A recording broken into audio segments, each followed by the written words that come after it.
The Stars run into a hot goaltender, and Mason Marchment takes a bad penalty at an inopportune time as the Stars fall to the Bruins by a final score of 3-2. Let's talk about it next on Locked On Stars.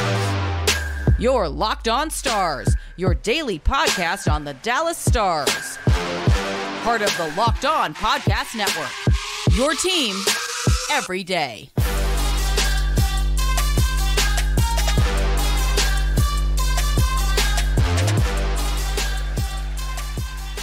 Howdy, Stars fans, and welcome back to another episode of Locked On Stars, part of the Locked On Podcast Network, your team every single day. It's a pleasure to be with you. I'm Joey Erickson, former producer of 105.3 The Fan and play-by-play voice of the Chippewa Steel. Be sure to subscribe, never miss an episode. Thank you so much for making us a part of your day and making us your first listen. We are available wherever you get your podcast and on YouTube. The Dallas Stars suffer back-to-back losses for the first time this season as they fall to the Bruins last night by a final score of 3-2. The Stars made it interesting down the stretch. They get a 6-on-5 goal from Joe Pavelski, but unable to find the equalizer as Jeremy Swayman and the Bruins hold on for victory. Swayman was excellent in the game. He made 35 saves, and it wasn't going to be easy to beat him. The Stars had to beat him with 2 deflections in front, and really the killer was a Mason Marchment penalty in the third period after the Stars cut the lead to 1 off a Wyatt Johnston goal. He takes a penalty in the offensive zone, holding the stick on David Pastrnak. And, of course, the Bruins' power play cashes in 6 seconds later from Brad Marchand, and the Bruins were able to ice it, even though the Stars made it a game late. We'll get into all that and more, but first, today's episode is brought to you by FanDuel. Make every moment more. Right now, new customers get $150 in bonus bets with any $5 money line bet. That's $150 if your team wins. Visit FanDuel.com/lockedon to get started. So we'll start here with the Stars having to run 11 forwards and 7 defensemen. Matt Duchene is out. He's listed as day-to-day. He took a hit against Vancouver on Saturday night. Hopefully he'll be ready to go on Thursday against Columbus. Radek Faksa, of course, is out as well. He's been out for the past few games. He was close to being able to go last night. He's more than likely going to be ready to go against Columbus on Thursday. So they're down 2 forwards, and before you wonder why they couldn't bring anybody up from the AHL, of course, with Logan Stankoven and Maverick Bourque just ripping it up so far, they don't have the cap space to do that, unfortunately. So they had to rock with what they have, and DeBoer touched on it pregame. He's not a big fan of it because you got to find 8 to 10 minutes of extra ice time for somebody, and that ended up being Jason Robertson. He played the majority of the time on the fourth line with Delandry and Smith, who actually played a pretty good game. Robertson played the most of any Star, 26 minutes and 16 seconds. He almost played a minute more than Miro Heiskanen, and Robertson picks up an assist in the game. He was pretty effective, but the Stars were discombobulated up front and out of sorts in the first period. Could not really figure it out. They lost a lot of board battles, and the 2 goals they gave up were just kind of defensive lapses. They just let a guy kind of all alone beat Ottinger, and the 2 guys for Boston, Beecher and Lowry, both pick up their first career NHL goals. That's kind of a theme so far this season for the Dallas Stars, but a few lapses in their defensive zone, just not picking up guys and losing your man. And really it's one-on-one with the goaltender and a couple of great shots as well from the Bruins. Got to give them credit there as they forechecked really, really hard in the first period. The Stars just struggled to get out of their own zone. They were on their heels for the majority of the night and just could not really find their rhythm, just not in sync, it felt like, in the first 20. And as we got halfway through the game, I'm sitting there thinking the Stars aren't going to score tonight. They had their chances there in spurts, but it wasn't sustained pressure and constant looks at Swayman. They had some high danger looks. I mean, Swayman was phenomenal too. I mean, the expected goals average was 3.17. It was a couple of points higher than Ottinger faced, but it just, they really just struggled to find anything. It felt like just shift after shift. It was in little spurts, and they actually had the advantage 5-on-5. If you take a look at some of the expected goals for percentage, and the Stars, a healthy lead over the Bruins in that category at 5-on-5, but They took a penalty in the first period. They were outshot once again in the first by, I think it was 6 in it. What was it? 14-11. So it was 4, but the Bruins had a power play and they started to find the rhythm. And of course they cashed in, and it was kind of too little, too late for the Dallas Stars. They made it interesting, as I mentioned, the Pavelski household with a couple of deflections in front. And really the killer was the Mason Marchment penalty. Look, Wyatt Johnston finally gets the Stars on the board in the third period. It's his 4th of the season. Assists go to Lindell and Heiskanen. You get some life into the building. The crowd's into it. Alrighty, Stars might be able to do it now. And Mason Marchment takes a penalty in the offensive zone. Just complete momentum killer. Not even close to the play. It's on Pasternak too. The puck's going the other way, and he gets 2 minutes for holding the stick. And boom, 6 seconds later, it ends up in the back of your net, thanks to Brad Marchand. He buries it for his 6th of the season, and the Boston power play cashes in, and it made the hill that much more to climb for the Stars. And once that goal went in, it's like, okay, it's over. The Bruins are too good, too much experience, and too many veterans to close out a 2-goal lead in the final half of a period. Granted, the Stars made it close, and Heiskanen, with less than a second left, hit the post as Swayman got a piece of it with the shoulder, and they almost pushed it to 60 minutes, but it was too little, too late at that point. And the Marchment penalty really, really came back to kill him. It was a momentum killer, and just that's one of the ones I kind of classify as a dumb penalty. And I hate to use that word, but it was dumb. Like, come on, you can't do that, especially against Pasternak. He's a superstar in this league. He's going to get that call more often than not. If it was somebody else, you may be able to get away with it. Of course, it's not even a scoring chance opportunity. You're in the offensive zone and you're finally got a goal and you're trying to find the equalizer against a stingy goaltender that has not given up more than 2 goals all season long so far in his first 5 starts. That's a tough spot to put your team in. And of course they come up just short. And look, it's not all on Marchment. That was just a piece of the puzzle in the game. It just stings when you finally found your game. It felt like in the third, and it's okay, maybe you can push this to 60 and at least get a point out of it, right? But unable to do so. Bruins able to hold on, and they end up taking a 3-2 win, picking up their 10th win of the year, and they're having a great start to their season too. Heiskanen picks up a couple of points in the game, his 5th and 6th assists. Robertson with an assist on the Pavelski goal too, with 27 seconds to go. They switched up the pairings on the back end. They put the kids together, which I kind of liked. I did not like the Lindell Hakanpää combination. We've seen it, and every time I look up, it feels like the Bruins had a scoring chance against that pairing. And maybe I was a bit delusional, but it just kind of felt that way as the Bruins were able to find some success, at least against that pairing. The scoring chances, though, the Stars finished with 37-29 against the Bruins. They had 17 high-danger scoring chances. And as I mentioned, Swayman was very, very good in net for them. He moves to 6-0 on the season, picks up 35 saves, and it was going to have to be 2 deflections for the Stars to beat him, and that's what it was. As you know, the lines were interesting, and it felt like through halfway of the game, it was kind of just the top line and everybody else. Hence Robo and Pavelski were making things happen. I think Pavelski ended up with like 5 scoring chances himself. They had a few nice looks off the rush. Johnston really came on in the third period. Him and Ben seemed to finally kind of buck up a bit and, okay, we're going to start forcing the issue and try to will this team back into the contest. And Johnston was buzzing around.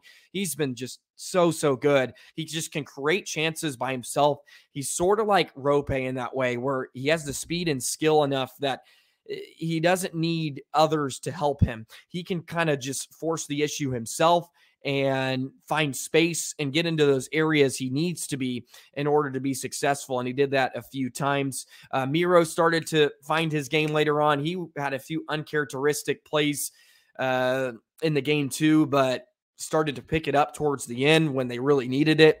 But at the same time, I think the Stars just kind of ran out of gas, and their slow start kind of came back to hurt them. And you can't spot two to the Bruins and play the way you were for the first, half of the contest if you want to beat, the upper echelon teams in the National Hockey League. And Boston's going to be one of those upper echelon teams for the rest of the year. Plenty to get into, of course. Without Matt Duchene, Stars need to fill that void somehow. And hopefully it won't be for many more games, but there is a likelihood it could be 2, 3 more. Who knows? And the Stars are going to have to figure out a way to produce some offense, especially from other lines, if they want to pick up some wins here in the next few games. Alrighty, let's get into that more and how the Stars can fill that void without Matt Duchene in just a moment.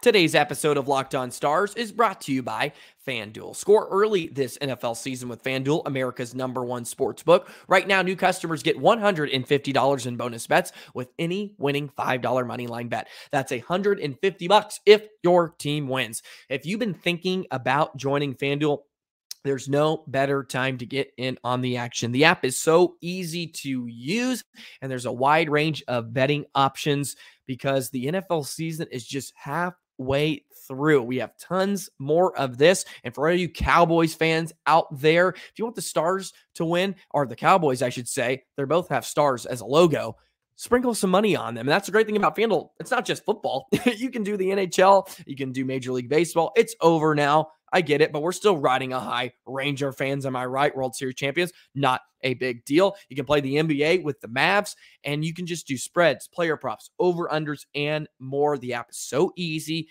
and you have so many different options, and you don't have to just play the NFL, which is a great thing, but it is fun to sprinkle some money on a Sunday and just plop up and then watch your bets hit. Am I right, folks? So visit FanDuel.com/lockedon. Kick off the NFL season. FanDuel, official partner of the NFL. Alrighty, Stars fans, thank you so much once again for joining me here on this Tuesday. Thank you so much for 2,000 subscribers, by the way, on YouTube. We are free and available. Be sure to hit subscribe. This community is growing, and I've been loving your feedback. I've been having a ton of fun. I know I've only been doing this for about a month now and some change, but I've been having a lot of fun engaging with you guys, and we're riding this roller coaster together as the Stars suffer back-to-back losses for the first time this season. They're going to have to find a way to get some guys involved without Matt Duchene. And it was unfortunate that he went down. He was riding a 5-game point streak at the time on Saturday, and he's just been so good too. And just been an X factor, especially for that Seguin line, where in years past, they've been trying to find a nice pairing with him. And it just feels like every time you put somebody with Seguin, all of a sudden his partner goes down or somebody gets hurt. And you haven't had that really solid third line for a while. And Duchene was kind of lifting Seguin's play up and Marchment's, which was a great sign because, I mean, look, erase the game from last night. Marchment was actually had a really good week and playing some of his best hockey, which was a great sign. And you could tell with Duchene on the line where he didn't have to carry the load as much, where Duchene is the guy that can play with the puck on his stick and he can play possession and win a lot of those board battles. Marchment could do what he does best and be very physical and get to the spot in front of the net and kind of be more of a setup guy, facilitator, so to speak. And it was really starting to kind of click. And Duchene goes down. But as I mentioned, it felt like it was kind of just the Robo line and everybody else for a while. Johnston and Ben kind of woke up. Didn't notice a lot of Dodonov. He's been kind of quiet lately. Craig Smith and Ty Dellandrea, I thought played very good. Dellandrea is going to be a guy that needs to fill this void. That's going to be your solution. It's a great time for him to step up. He had some top 6 minutes last year. He's physical. He's really, really hard on the forecheck, which the Stars are going to have to play a little bit more of a grimy game without Duchene, just with the personnel they have. They're not able to bring up anybody from the AHL because the cap space situation. You got to deal with the hand you're dealt, right? So I think you can throw Dellandrea up with Sagan and Marchment maybe and see how that goes, because Dellandrea and Smith were actually really good. They didn't play a whole lot, but when they were out there, I thought they made things happen. Shorthanded, they're good penalty killers too, as the Stars actually got a couple of great shorthanded looks in the game too. Oh my Lord. In the third period, when Ben took a penalty after the Marchment one, a chance for the Bruins to really take a stranglehold, they end up killing the penalty and almost cash in. Johnston and Hintz had, a couple of grade A looks. Hintz had a breakaway, of course. And Johnston even had a few looks in tight, unable to beat Swayman, of course. And not many people were on the night. But taking a look at some of the numbers, especially individually, Smith created, he had, let's see how many scoring chances he had. He had 6 himself, which is pretty remarkable. Or Dellandrea actually had 6. And then Smith was actually had 4 high danger, which is pretty remarkable. They did not play a whole lot, as some of the ice time got a bit different with, of course, being down 2 forwards. I mentioned at the top, Robertson played 26, Miro at 25, Rope played a ton at 22 minutes. So they found some guys in different in some different roles.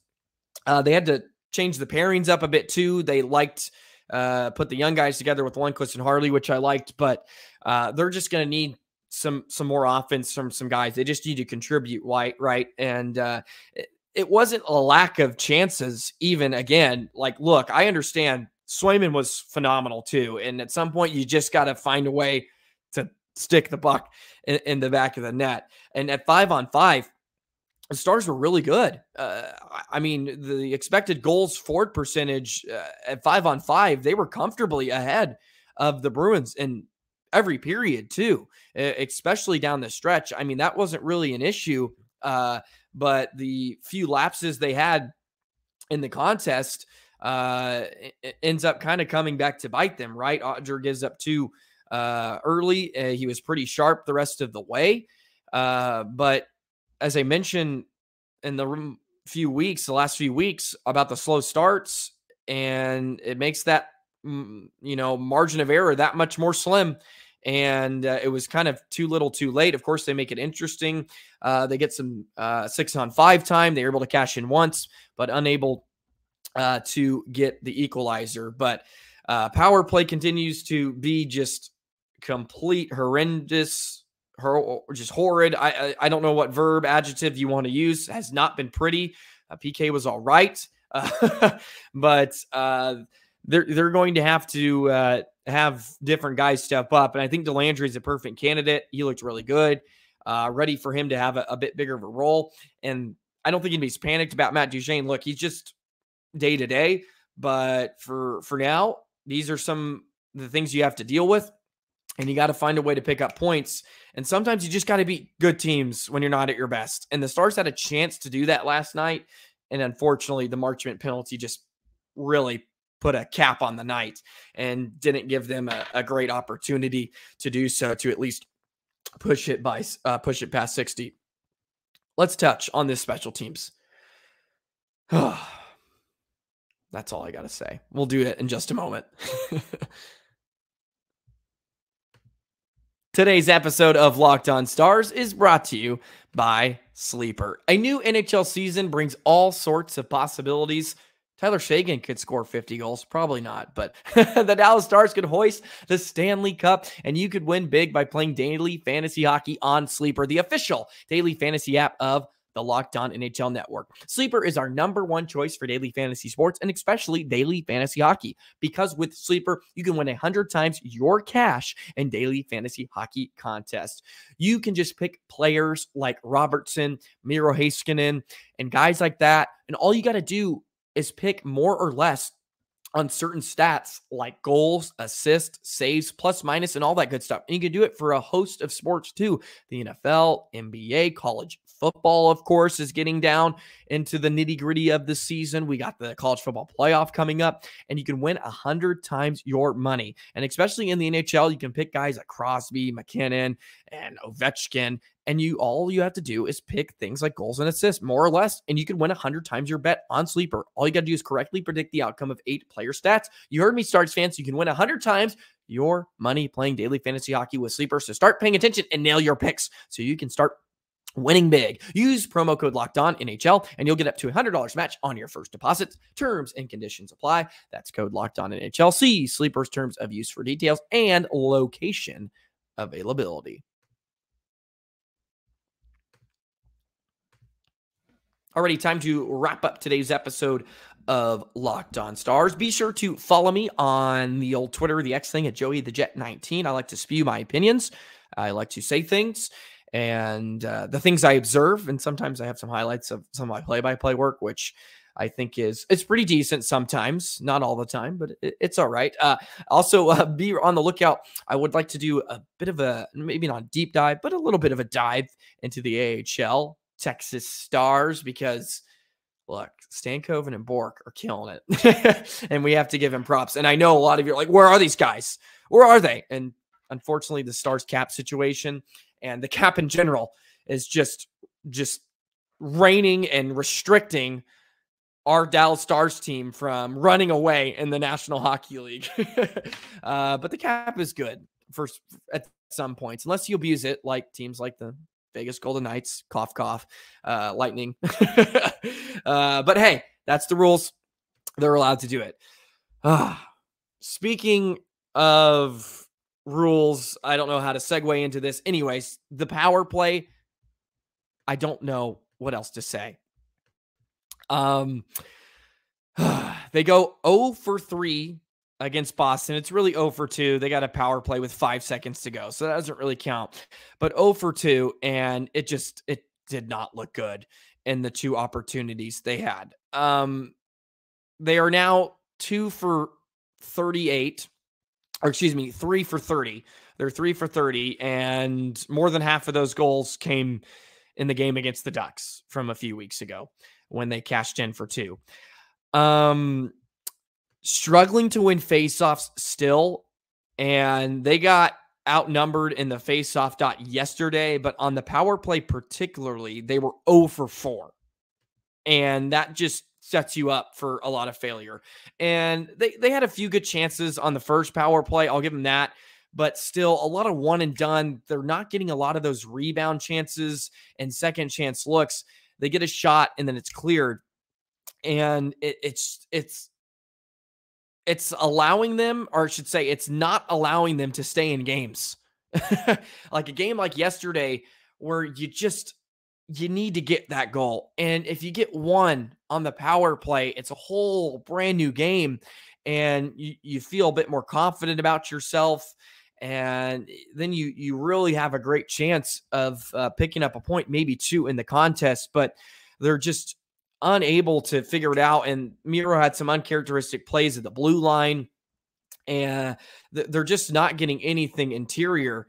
And it's very infuriating with the personnel they have, and they've tried to change it up. They've tried Miro now on the second power play unit. Of course, with Duchene being out, that renders the second unit not as good, of course, but the power play, the faceoffs, I should say, is a big factor. I mean, going 0 for 4 on your faceoffs, not starting with the puck just does not set you up for success.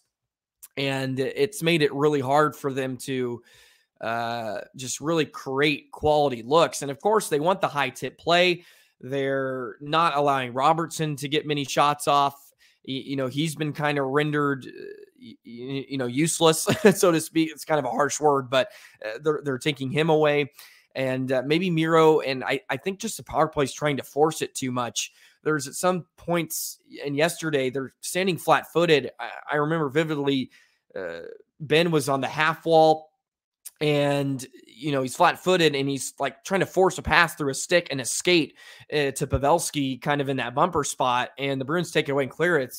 Man, make the simple play, bump it up top and try to get some movement and get Swayman moving, so to speak, because Swayman, if he was able to see it, he made every stop, and he did yesterday.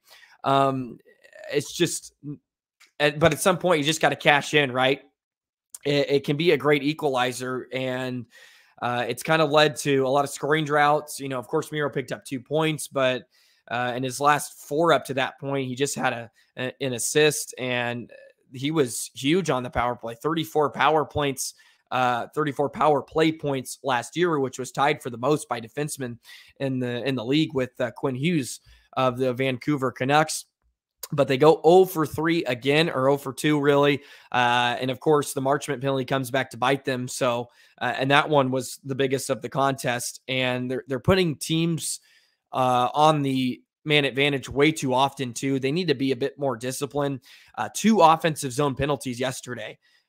Just not good. Away from the play, just not smart mental mistakes that can come back to cost you, and it ends up costing them last night. And they've relied a little bit too much on Otter in their PK. It's been one of the best in the NHL. Look, they were first going in. I understand that.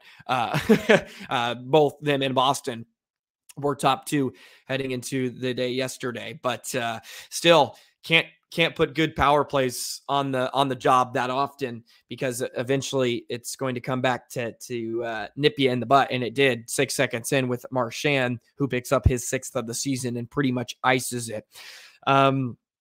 Very frustrating, because the Stars did not play all that great and they still hunt around. And it's like, man, if you just were a little more sharp up front, and you limited a few of those grade A chances and kind of defensive lapses in the first period, you're talking about a different story. And again, Johnston had a great look. If they get that first goal, who knows how that changes the outcome too, because Johnston, again, was robbed right in front from Swayman. Back-to-back games he did. He ends up kind of getting revenge in the third, but if the Stars get that first goal, man, who knows how that changes things. They've been outscored in the first period, I think 11-5 now. And that needs to change rather quickly because they haven't played well from behind yet. And with them having some of these injuries kind of come up now, playing from behind is going to make your life a lot harder. And 2, they're playing a great team. Look, Boston's phenomenal. They forechecked really, really hard in the first period. They won almost every board battle in the first 20 minutes. So credit where credit is due. They've played some really, really good teams up front, but you got a couple of winnable games with Columbus, of course, coming up. You faced not too long ago and able to pick up a victory. Winnipeg, who's off to a decent start, but that's a team you should, in theory, be able to handle. So we'll see how the Stars do as they head back on the road. So just a quick little one-stop shop in Dallas. Well, that's going to wrap up today's episode of Locked On Stars. We'll see how the Stars continue to deal with the absences of Duchene and Faksa. Can we expect some more of the pairings on defense continue to kind of switch up? And where's this offense, man? They need to start exploding, right? Just averaging under 3 a game. I'm expecting big things from them, and we'll see how it all shapes up. Alrighty, that's going to do it for today. Thank you so much for listening. As always, free and available wherever you get your podcast, part of the Locked On Podcast Network, your team every single day. Be sure to subscribe as always, and we'll catch you tomorrow, okay, on a beautiful Wednesday, November the 8th. Be sure to be on the lookout for that. But for now, so long, Stars fans.